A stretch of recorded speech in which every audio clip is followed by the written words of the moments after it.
ओम नमो भगवते वासुदेवाय। नमस्कार दोस्तों, स्वागत है आप सभी का आपके अपने यूट्यूब चैनल खुशहाल जिंदगी में।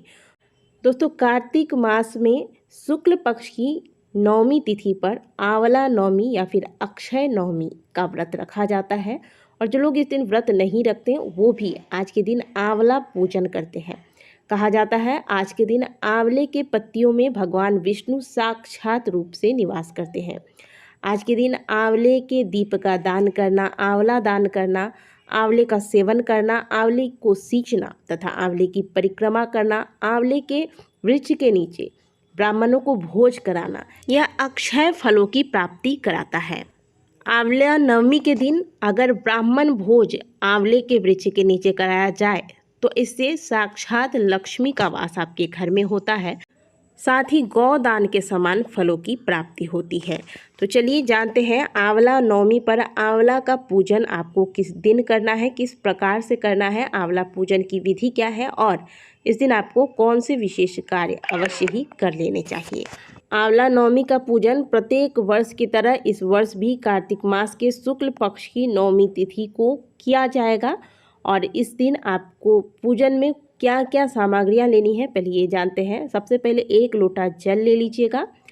इस जल में थोड़ा सा गंगा जल मिला लीजिएगा, थोड़ा सा गाय का कच्चा दूध रख लें, कुछ पुष्प रख लीजिएगा, विशेष करके पीले पुष्प रखें, पीले चंदन ले लीजिएगा, थोड़े से काले तिल ले लीजिएगा, कुछ भोग स्वरूप अर्पित करने के लिए मिठाई या फिर अगर घर पे आप हलवा पूरी खीर वगैरह बनाते हैं तो वो ले सकते हैं।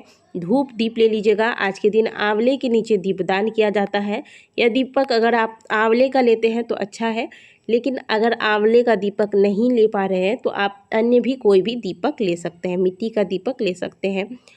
आंवले का दीपक यदि ले रहे हैं तो ध्यान रखिएगा कि आंवले के पेड़ से आज के दिन आपको आंवला नहीं तोड़ना है, पहले से ही आप आंवले की व्यवस्था करके रखिएगा। दीपक घी से लगाना है और पूजन के बाद परिक्रमा की जाती है, तो परिक्रमा के लिए कच्चा सूत लिया जाता है। इसके लिए आप सफ़ेद वाला कच्चा सूत लें और अगर ना हो तो आप इस तरीके से कलावा भी ले सकते हैं। फिलहाल मैंने कलावा लिया है, अगर कच्चा सूत मिल जाए तो आप वो ही रख लें।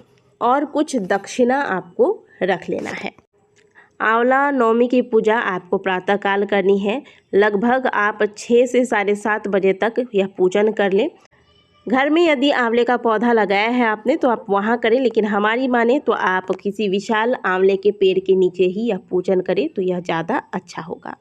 तो मैं आ गई हूँ आंवले के पेड़ के पास। ये बहुत बड़ा पेड़ नहीं है, यहाँ मैं आपको केवल वीडियो बनाकर दिखा रही हूँ।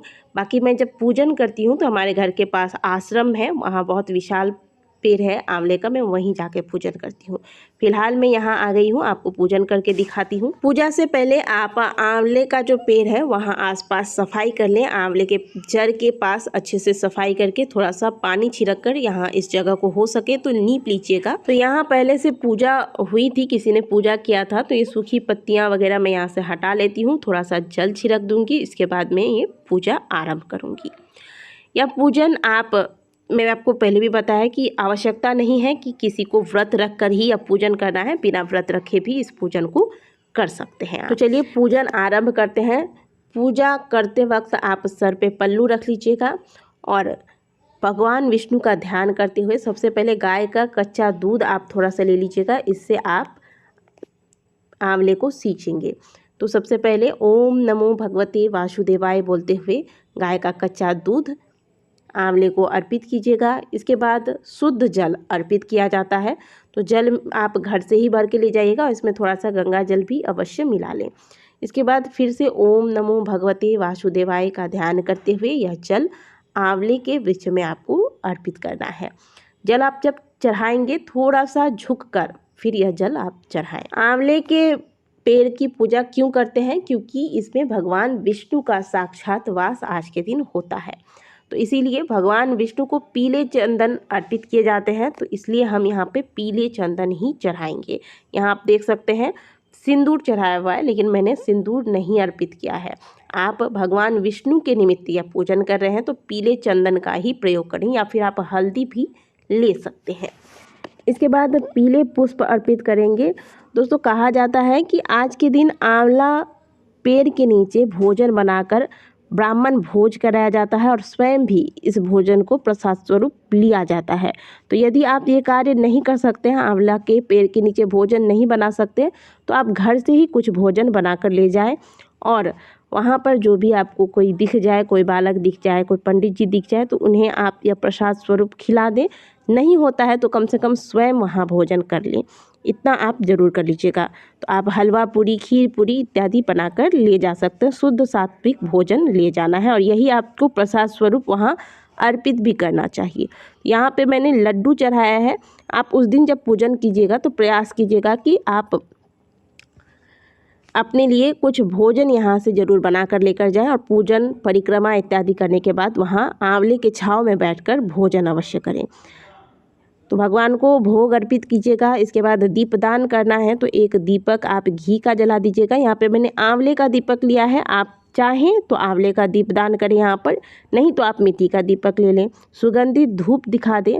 इसके बाद भगवान की पूजा हो गई। अब आंवला नवमी की कथा को यहीं बैठकर आप श्रवण कीजिएगा, कुछ दक्षिणा रख दीजिएगा। इसके बाद इस पेड़ की आपको परिक्रमा करनी है, 7 बार परिक्रमा करनी है। क्योंकि यहाँ पर परिक्रमा करने का स्थान नहीं है तो मैं आपको करके नहीं दिखा सकती। आप देख सकते हैं ये जगह कैसा है। मैं जब पूजन करूँगी तो वो अलग वृक्ष में, अलग पौधे में जाके करूँगी, तो वहाँ परिक्रमा करने का स्थान होता है, तो मैं वहाँ परिक्रमा जरूर करूँगी। आप भी अगर स्थान है तो अवश्य कीजिएगा, नहीं है वहाँ पर परिक्रमा करने का स्थान तो आप उसी स्थान पर जहाँ पर आपने पूजन किया है वहीं खड़े होकर 7 बार घूम लीजिएगा। इस प्रकार से आपकी पूजा हो गई। अब पूजा पूर्ण करने के बाद, कथा श्रवण करने के बाद, वहीं आंवले की छांव में बैठकर जो आप भोजन ले गए हैं वो प्रेम पूर्वक भगवान विष्णु का ध्यान करते हुए ऐसा समझिए कि आप भगवान के प्रसाद को पा रहे हैं और इसे ग्रहण कीजिए। आंवले के पौधे के नीचे बैठकर आज के दिन भोजन करने से स्वास्थ्य ठीक रहता है। और यदि आज के दिन आंवले के पेड़ के नीचे ब्राह्मण भोज कराया जाए तब तो कहना ही क्या, आपको गौ दान के समान फल की प्राप्ति होती है आज के दिन। तो जितना आपसे हो सके आंवला नवमी के दिन अवश्य कीजिएगा। इस विधि से पूजन करने के बाद शाम के समय आकर एक दीपक इस पेड़ के नीचे अवश्य लगा लीजिएगा। तो दोस्तों ये थी आंवला नवमी की पूजा विधि। इस विधि से कार्तिक मास के शुक्ल पक्ष की नवमी तिथि पर जो भी व्यक्ति आंवला नवमी की पूजा करता है, आंवला के वृक्ष को सींचता है, पूजन करता है, यहाँ बैठकर भोजन करता है तथा आंवले का दान करता है, उसे कभी न समाप्त होने वाले फलों की प्राप्ति होती है। वीडियो अच्छी लगी है तो वीडियो को लाइक जरूर कीजिएगा।